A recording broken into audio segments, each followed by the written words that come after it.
তিন শ্রেণীর ব্যক্তির বিরুদ্ধে আল্লাহ বলেন আমি নিজেই কিয়ামতের দিন মামলা দায়ের করব। I will be against them in the day of judgment. Three categories of people I will be against them in the day of judgment. তিন শ্রেণীর লোক কিয়ামতের দিন তারা ছাড় পাবে না। আল্লাহ বলেন আমি নিজেই তাদের বিরুদ্ধে মামলা দায়ের করব। এর মধ্যে এক শ্রেণীর লোক হচ্ছে রাজুলুন ইস্তাআজারা জিরান ফাস্তাউফা মিনহু ওয়া লাম ইউতি আজরা।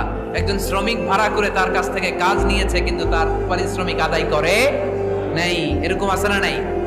দাপট দেখায় ইউনিভার্সিটির ক্যান্টিনগুলোতে।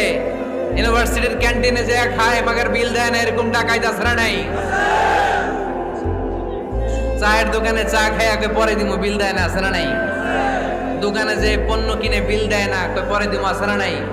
কিয়ামতের দিন আল্লাহ তোরে মাস্তানি ছুটাবে, চিল্লা এখন ঠিক কি না?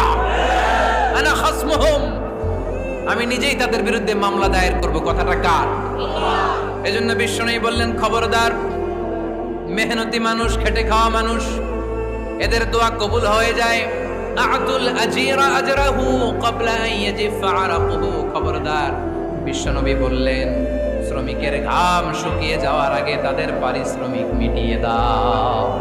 বিশ্বনবীর বিখ্যাত হাদিস, আতুল আজিরা আজরাহু ক্বাবলা আন ইয়াজিফা আরাকুহু। শ্রমিকের ঘাম মাটিতে লাগার আগে, শুকিয়ে যাওয়ার আগে তাদের পারিশ্রমিক মিটিয়ে দাও। কেননা তারা যদি বদদোয়া করে তোমার জীবনকে জাহান্নাম বানিয়ে দিবে কে?